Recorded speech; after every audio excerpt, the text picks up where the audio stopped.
Hello hello, début de vidéo qui commence sur la fin d'une balade. Il faut le faire ça. Voilà, tu vois, j'enchaîne de suite après cette belle balade que tu as vue il y a 4 jours, la dernière vidéo donc. Là je retourne sur l'aérodrome.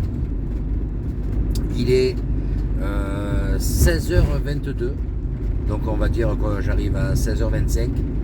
Donc tu vois, j'ai fait une sacrée balade quoi. Et ce soir, je pensais ça en roulant là, je vais me faire des aiguillettes de poulet avec des pâtes, avec sauce de noix. Voilà, j'avais fait les raviolis courges il y a quelques temps déjà, une spécialité du Piémont. Et donc ce soir, je vais me faire une petite sauce de noix. Voilà. Possible que je te montre un petit peu, mais bon, il n'y a rien de compliqué. Allez, je vais me garer en espérant qu'il n'y ait personne sur l'emplacement où je me mets habituellement. Ça y est. Et c'est bien cool, il n'y a personne. Je vais me remettre où je me mets habituellement du coup.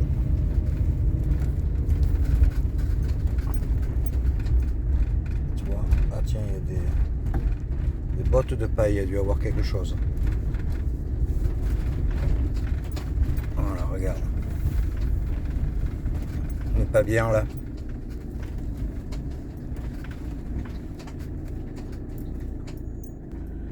Ouf, je suis claqué, mais ça a été une très bonne journée.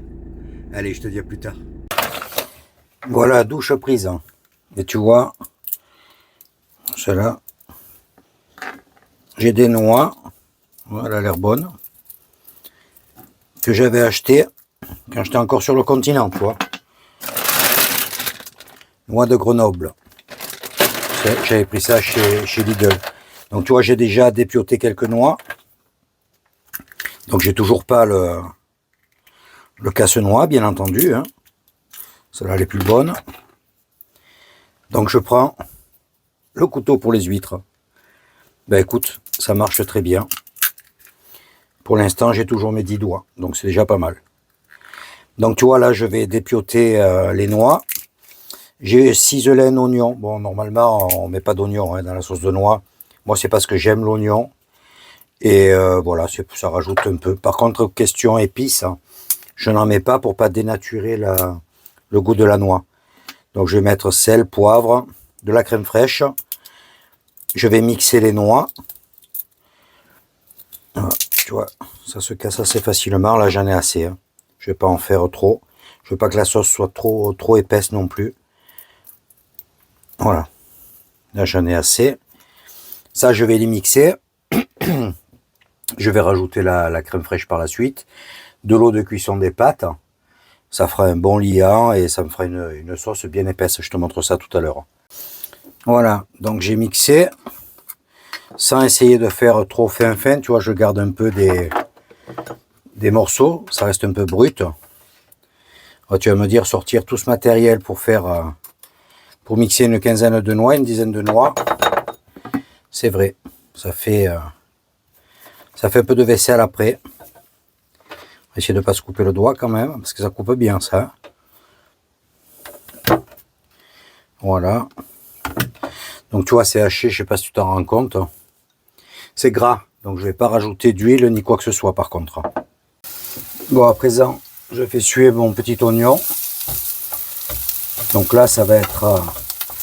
après, je le réserve. Je ferai les pâtes. Je vais garder un peu d'eau que je vais mettre avec les noix, la crème fraîche, l'oignon. Je réserve la sauce. Une fois que les pâtes sont cuites, enfin, je vais faire la viande d'abord. Les aiguillettes de poulet. Et une fois que les aiguillettes seront cuites, les pâtes également, ben, ça fera un bon petit nappage. Je te montre ça à la fin. Allez, à tout à l'heure. Voilà, je viens de mettre mes aiguillettes avec l'oignon.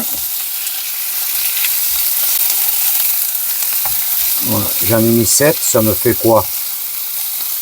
150 grammes grand max. Donc c'est largement suffisant, même pas. Ça fait ouais, 100 et 120 grammes je pense. Donc je vais les laisser cuire, les couvrir. Attends, mettre ça bien sur le feu. Baisse un peu le feu. Voilà, quand c'est cuit, je réserve. Je mettrai les pour les pâtes. Il n'y aura plus qu'à faire la sauce derrière. Allez, à toutes. Ça y est, les aiguillettes sont cuites. Je vais les réserver. Et ensuite, je ferai le nappage directement avec les aiguillettes. Je vais faire cuire les pâtes. Là. Ça touche à sa fin. Tu vois, là, j'ai fait la sauce à part. Bon, je t'ai passé cette petite étape. Hein. Donc, je viens de l'incorporer au poulet. Je baisse un peu le feu. Les pâtes sont en attente toutes chaudes. Et je vais napper. Voilà, ça fait une assiette plutôt sympa. Écoute, je n'ai pas rajouté de fromage. Je pense qu'il y a assez de matière grasse. Avec les noix, tout ça, voilà. Tu vois, ça couvre bien. Il y a un bon nappage. Je sens que ça va être excellent. Je te souhaite un bon appétit. Hello, hello. Tu reconnais ce coin? Allez, je me pose et je tâche de te raconter ce qui m'arrive. Voilà. Déjà, je te mets le parfum, tu vois. Je te mets au niveau de ces 2 jours derniers. Allez, le temps de me garer, je me pose. Je me prends un tout petit café, parce que j'arrive à le prendre là, je le sens. Donc je vais en profiter et je t'explique ça. Voilà, posé. Et compliqué. Hein. Mais là, tu vois, je profite du marchepied, on va dire, depuis 2 jours. Alors, ce qui m'est arrivé, c'est tout simple et tout bête. Mardi, j'avais pas kiné. Et je me suis dit, je vais en profiter pour faire l'entretien du camion, tu vois, le tableau de bord, tout ça, le nettoyage, faire l'intérieur du CC. Parce que depuis que je l'ai repris, en entretien, c'est un peu light. Et je me suis dit, j'ai toute la journée, donc je vais faire ça quand il fait bon et tout, bien peinard. Donc en fin de matinée, je décide d'aller chercher mon matériel dans la soute, le seau, produits ménagers, tout ça, tu vois. J'ouvre la soute et au moment de prendre le bidon de produits, le seau, j'ai la tête, tu vois, qui commence à partir dans tous les sens. Donc je suis resté plus que surpris, tu vois. Mais quand je te dis la tête qui tourne, mais c'est à perdre l'équilibre. Donc je me suis attrapé au montant de la soute. J'ai dit, oulala, ça va pas, il faut vite que je retourne dans le camping-car. Et bien sûr, j'étais parti à cloche-pied, tu vois, sans prendre mon bâton de pèlerin ou la béquille. Donc je referme la porte de la source tant bien que mal, je fais le tour, je me tiens au porte-vélo, enfin. Et là, je me dis, non, là, ça va plus, je vais partir dans les vapes, je vais taper la cheville ou quoi. Donc j'ai juste eu le temps de me mettre, tu sais, accroupi un peu à genoux, là, avec le pied en travers, et badaboum. Je ne sais pas combien de temps je suis resté au sol. Pas trop longtemps, je pense, 3-4 minutes, j'en sais rien. Tout ce que je sais, je me suis relevé, j'étais en nage, mais comme si on m'avait jeté un seau d'eau. Hein. Mais trempé, le t-shirt, écoute, il était trempé. À l'aérodrome, il n'y avait personne qui a pu venir m'aider, quoi. Donc j'ai vite fait demi-tour, j'ai essayé de me relever tant bien que mal en me tenant au CC pour vite remonter dans la cellule, quoi, tu vois. Et là, envie de vomir, mais un truc de fou, quoi. Donc je suis resté à 4 pattes, il n'y avait rien qui sortait, la bile, tu vois, un truc d'enfer, à t'arracher les tripes. Hein. J'ai jamais vécu un truc pareil. Mais surtout en même temps, je me disais, mais qu'est-ce qui m'arrive, quoi. Donc dans la tête, ça va vite. Hein. Tu commences à te poser des questions. Qu'est-ce que j'ai? Est-ce que c'est un médoc? Est-ce que c'est ci? Est-ce que c'est là? Bon, j'arrive à remonter dans le camping-car, tranquillou. Enfin, tranquillou, tu imagines. Hein, à 4 pattes, comme un petit chien, quoi.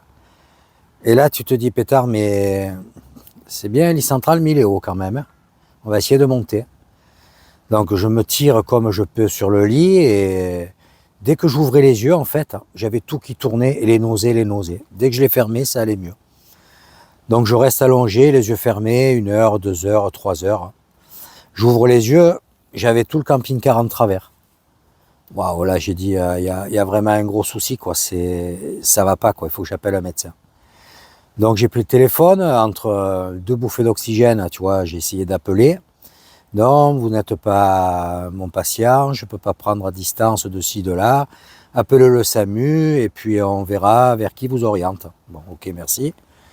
Donc j'appelle le SAMU et ils m'ont dit, écoutez, voilà, il faut aller à la pharmacie, vous prenez vos galènes, nos Giplim, nos Biplim, je sais pas quoi, là, un truc pour les maux de tête comme ça, enfin les étourdissements. Il me dit, vu ce que vous nous décrivez, ça semble être les cristaux. Voilà, vous avez un problème d'oreille interne. Ma foi, j'ai jamais rien eu. Il me dit, mais ça prévient pas, ça arrive comme ça. Bon, ben ok. Il me dit, vous prenez ça, si ça passe, ben tant mieux. Si ça passe pas, vous rappelez les urgences et puis à ce moment-là, on voit. D'accord. Bon, je prends les médocs. Rien. Je reste allongé, tout, rien n'y fait. Donc le temps passe, 16 heures, je suis toujours aussi mal. Dès que j'ouvre les yeux, j'ai envie de vomir. J'ai une bassine à côté, j'ai que de la bile, tu vois, donc je te passe les détails. Hein. Tu t'arraches l'estomac, c'est vraiment un truc de dingue, quoi. Mais c'est la vue, quoi. Je peux pas ouvrir les yeux, j'ai de suite des vertiges, mais quand je te dis vertige, c'est incapable de me tenir debout, quoi. J'ai dit, je vais essayer de descendre du lit, je suis encore tout démonté. Qu'est-ce que je vais faire? C'est trop compliqué. Donc, rebelote, j'appelle le SAMU. Donc là, le mec, il me dit, écoutez, il faut à tout prix aller au CH. Est-ce que vous pouvez y aller par vos propres moyens? Je dis, ben, je peux pas conduire. Je dis, mais je peux me débrouiller. Ben, sinon, il m'a envoyé les pompiers. Toi, ça m'embêtait un petit peu.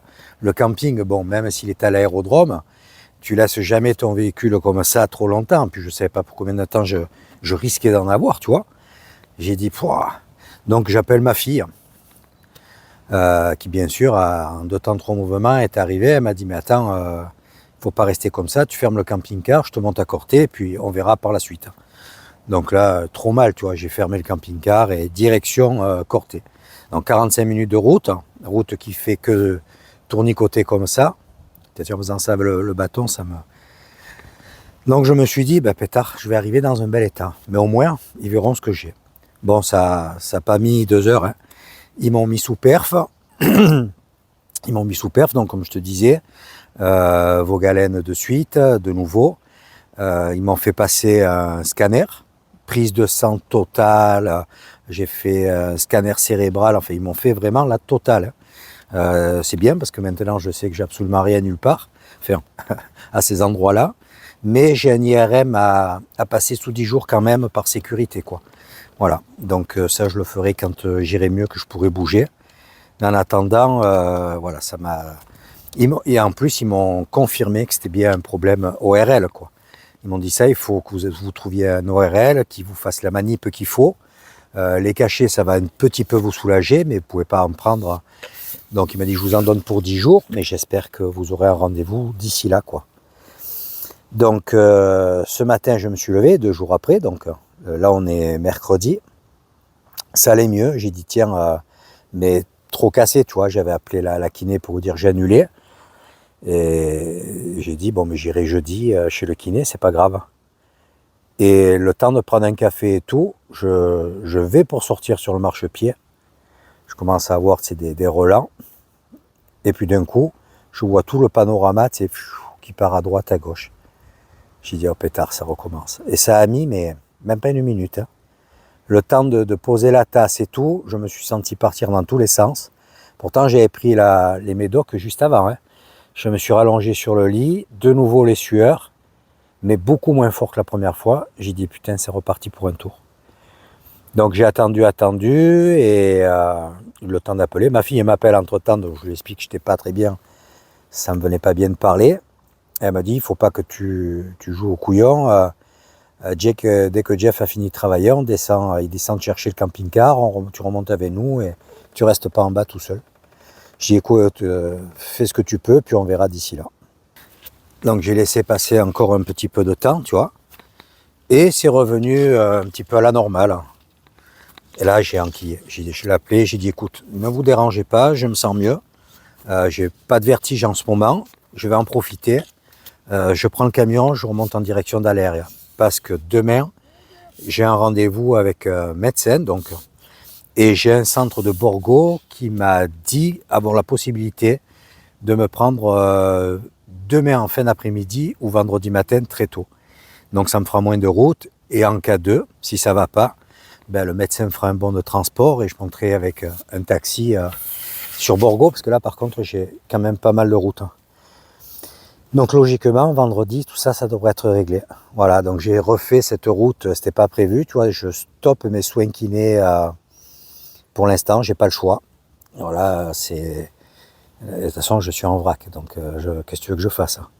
Et il faut à tout prix que je sois rétabli pour mon retour sur le continent qui approche à grands pas, quoi. Donc ça, c'est pareil, tu vois, j'espère être en forme. Il vaut mieux, hein, parce que sinon, je vois pas comment je peux embarquer avec le camping-car, tout ça, là. Donc s'il faut que j'annule et tout, bon, je préfère pas y penser, me porter la poisse, mais quand t'as des merdes, je veux dire, une, c'est déjà embêtant, mais alors quand d'autres se rajoutent, ça fait suer, quoi. Bon, l'interne là-haut m'a dit que j'étais, par contre, tout allait bien, mais que j'étais épuisé. Il m'a dit, je sais pas ce que vous faites et tout. Je dis, ben, il m'est arrivé ça, ça, ça. Et il me dit, d'après moi, vous en faites beaucoup trop, quoi. Trop de surmenage, trop de temps là, à douter de ma santé, de mon pied, l'accident de ma fille, tous ces trucs-là. Il m'a dit, il y a tout qui se rajoute là. Il m'a dit, vous êtes en train d'exploser, quoi. J'ai dit, ben là, j'ai repris un peu une vie comme j'aime et ça me fait du bien. Il me dit, oui, mais de l'autre côté, physiquement, ça vous épuise. Il m'a dit, vous faites 2 kilomètres de bâton, là, ça vous met en vrac, vous n'avez pas la cheville qui supporte encore. Et il me dit, puis le cerveau a besoin de repos surtout. Et il me dit, et ça peut aussi aider pour ce genre de soucis, quoi. Donc voilà, écoute, j'espère, on va tout croiser, hein, que demain après, bon, après le rendez-vous mais je pense pas que ça soit, parce que j'ai rendez-vous à 16h chez le médecin, s'il m'appelle pour y être une demi-heure après, c'est impossible. Donc si c'est vendredi matin, c'est parfait. 7h30 le rendez-vous, mais ça, c'est pas un problème. Voilà, si là je sors de là tranquille avec ça, écoute, je vais déjà bien souffler. Je vais pouvoir redescendre sur Guizot, faire les 2-3 dernières séances avant de rentrer sur le continent. Et puis le week-end, eh ben, je vais peut-être un peu calmer le tir au lieu de prendre le camion, de balader et tout. Du moins les 2 week-ends qui suivent. Un peu me reposer, je montais chez ma fille, tu vois, dormir dans un vrai lit, une vraie salle de bain. Parce qu'en ce moment, avec mon handicap et ces problèmes de vertige et tout, le camping-car, c'est compliqué. Très honnêtement, là, c'est... Tu vois, la douche, j'ose pas la prendre, quoi, parce que je me dis, si je me sens pas bien là-dedans, je glisse, je défonce tout. Donc tu te retrouves à te mettre un tapis au sol, la bassine, dans le couloir. C'est... Voilà. Le lit, monter, ça va à peu près. Descendre, il faut pas se manquer. Si j'avais que le pied, tu vois, mais il y a tout qui s'enchaîne et il faut que je la joue un peu prudence, je pense. Voilà les nouvelles de cette nouvelle vidéo, tu vois, donc c'est pas Jojo, hein. Bon, elle va pas se finir sur ça, il y aura sûrement d'autres choses. Par contre, je vais la monter sur plusieurs jours, ça c'est certain. J'en ai comme les dernières, tu vois. Des fois, un jour, c'était bon. Là, celle-là, elle va durer, je pense, une bonne semaine minimum avant que j'arrive à sortir 20-30 minutes de vidéo. C'est surtout pour te montrer un peu des choses intéressantes, quoi. Si c'est pour te parler que de maladies ou de problèmes, c'est pas trop Jojo. Écoute, tu as des nouvelles déjà, là. J'espère t'en donner rapidement, soit après ce rendez-vous, qui j'espère danser comme un lapin. Et puis, comme ça, on repartira de plus belle. Allez, à plus tard. Ciao, ciao. Qu'est-ce que je fais là, au bord de la mer? Tu vois où je suis?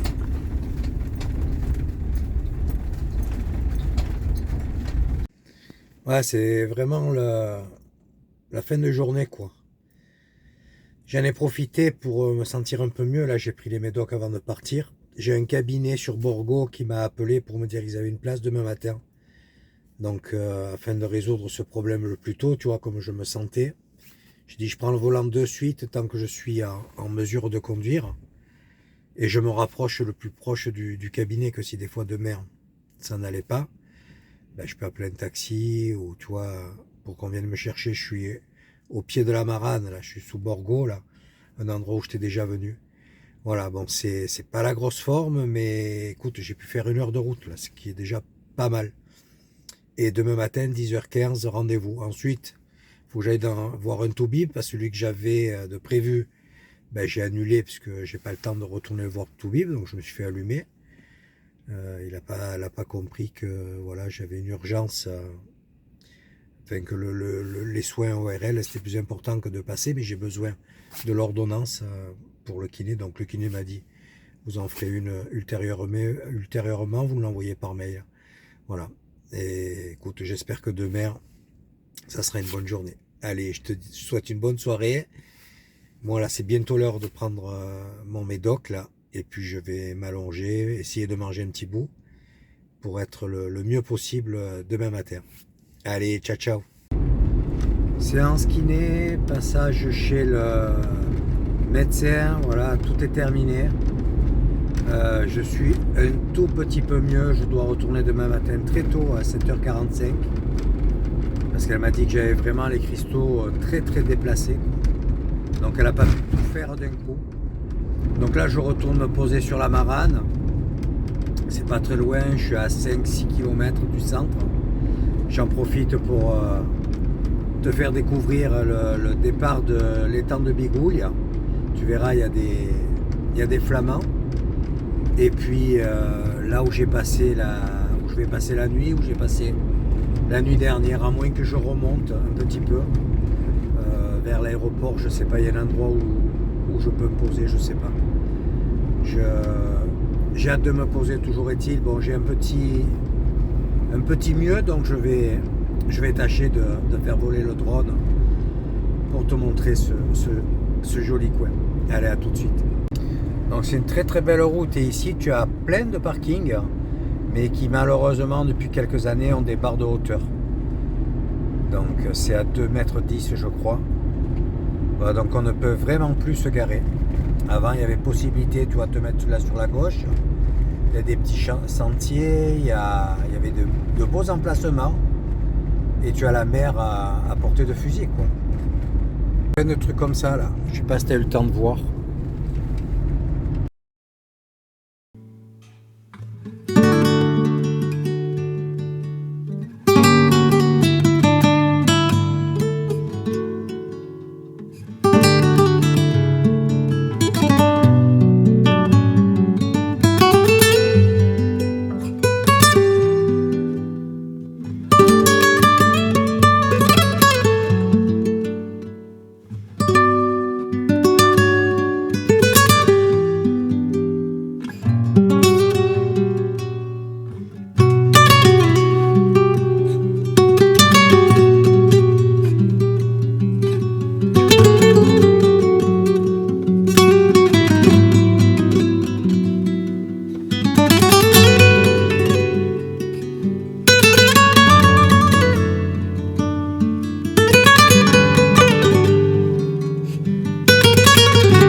les derniers lotissements de la Marane. On est en face de la ville de Borgo. Malheureusement, tu vois, tous ces lotissements, un jour ou l'autre, sont voués à disparaître. Parce qu'ici, c'est en zone inondable et quand tu as les eaux qui montent, entre l'étang et la mer, eh ben, c'est inondé ici. Hein. La route, elle est impraticable. Donc, il y a pas mal de dégâts dans les maisons. Voilà. Donc, dans quelques années, la Marane, ça risque d'être sous les eaux. Et tu as les habitations qui sont en bord de mer qui perdent du terrain chaque année avec la montée des eaux. Tu vois, pour dépanner, c'est pas trop mal. Hein. Hier soir, je me suis mis là où il y a les deux chiennes, tu vois. Je vais te faire un peu le tour là. Bon, là, à cette période, ça va, mais sinon, après, dès le mois de mai, tu peux plus venir ici. Tu vois, il y a ce petit bâtiment en ruine pour te repérer. Bon, là, c'est une piste de sable. S'il pleut pas, il n'y a aucun problème. C'est stabilisé et tu arrives à rouler là. Plus loin, je crois qu'il y a un passage un peu plus délicat. Tu vois, c'est vraiment un chouette coin. Hein. Où je me pose par là, je vais voir.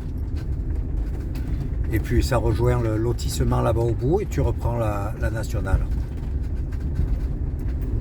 Bon, écoute, je crois que je vais te laisser sur ces belles images qui se terminent mieux, enfin la vidéo se termine mieux que ce qu'elle a commencé.